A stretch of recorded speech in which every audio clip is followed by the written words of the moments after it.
must draw a sword and kill himself, which the ladies cannot abide. How answer you that, sir? Fair lady, hard of spear. I feel we must leave the killing out when all is done. Not a whit. I have a device to make all wear. Write me a prologue, and let the prologue seem to say, we will do no harm with their swords, and that I, Pyramus, am not killed indeed, and furthermore that I, Pyramus, am not Pyramus, but the leader. That will put them out of fear. Well, we shall have such a prologue, and it shall be written in 8 and 6. No, make it 2 more. Let it be written in 8 and 8. Will not the ladies be afeard of the line? I fear it, I promise you. Masters, you ought to consider with yourselves to bring in, God shield us, a line among ladies is a most dreadful thing, for there is not a more fearful, wild fowl than your lion living, and we ought to look to it. Therefore, another prologue must tell he is not the lion. Nay, you must name his name. And he himself must look through the lion's neck and say, thus or to the same defect. Ladies, or fair ladies, Ladies or fair ladies, I would wish you, I would request you, or I would entreat you. I would wish you, I would request you, I would entreat you. Not to fear, not to tremble. Oh, not to fear or not to tremble. My life for yours. My life for yours. If you think I come hither as a lion, 'twere pity of my life. Nay, I am no such thing. I'm a man as other men are, and here let him name his name and tell him plainly he is snubbed. Join him. That will put them out of fear. Well, it shall be so. But there is 2 hard things. That is, we must bring moonlight into a chamber, for Pyramus and Thisbe, you know, didn't meet by moonlight. Doth the moon shine that night we play on? A calendar. Look in the almanac. Find out moonshine. Find out moonshine. Yes, it does shine that night. Why then, may you leave a casement of the great chamber window where we play open, and the moon may shine in at the casements. Aye. Or else, one may enter with a lantern and a bush of thorns and say that he comes to disfigure or to present the person of moonshine. There's another thing. We must have a wall in the great chamber. For Pyramus and Thisbe, says the story, did talk through the chink of a wall. Oh, you can never bring in a wall. What say you, Bottom? Some man or other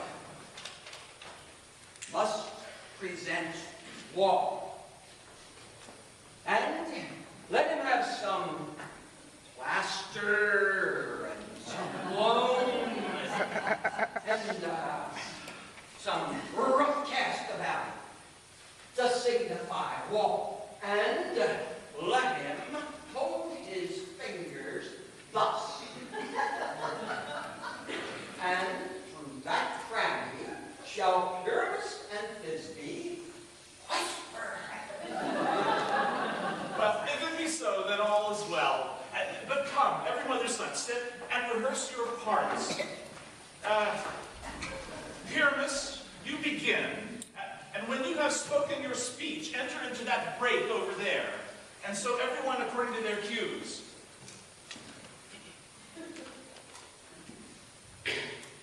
What rough peasants have we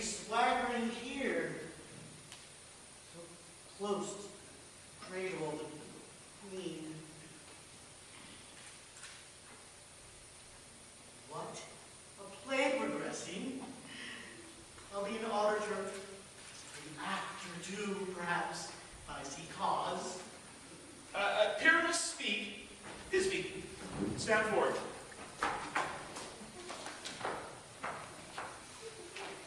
Thisbe, the flowers of odious savors sweet. Odors. Odors. Odors, odors, savors sweet. So hath thy breath, my dearest Thisbe dear. Hark, a voice. Stay thou but here a while, and by I will to thee appear. Stranger Pyramus in airplane here. Must I speak now?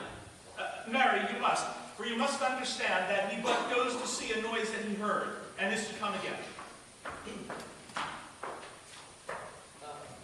Most radiant pyramid, most radiant pyramid, most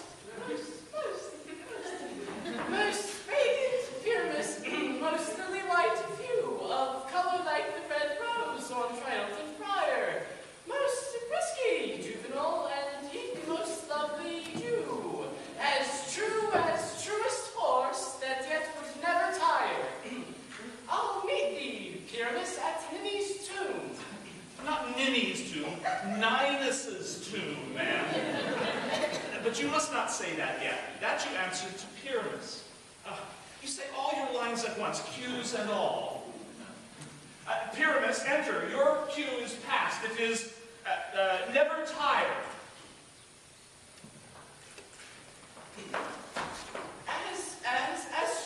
As truest horse that yet would never tire.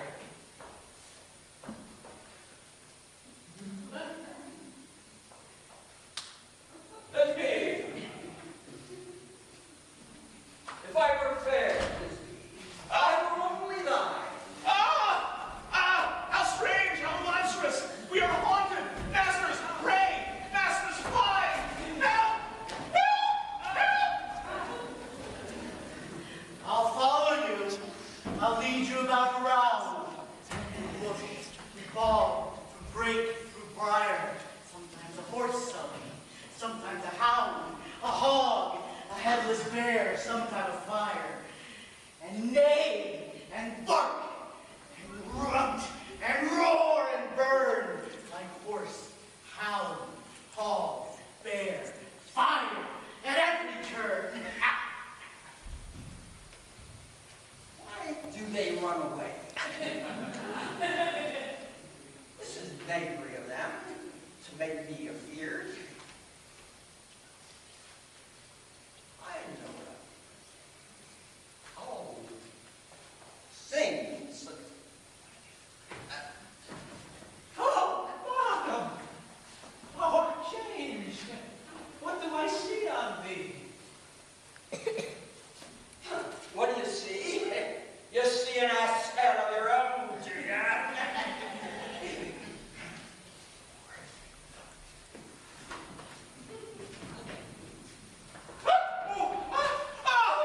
Oh, bless thee, Bottom, bless thee. Thou art translated. I see their knavery. This is to make an ass of me.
never before.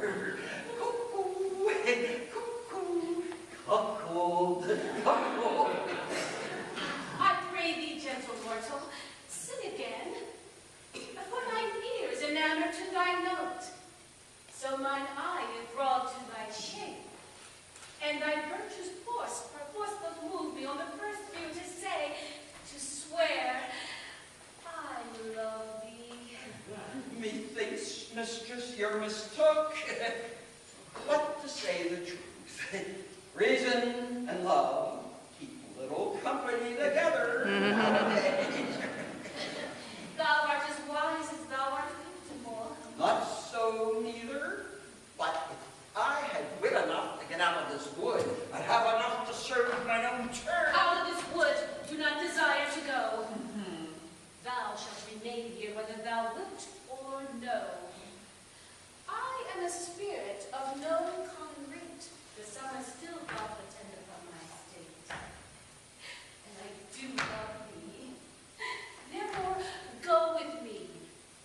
I'll give thee fairies to attend upon thee.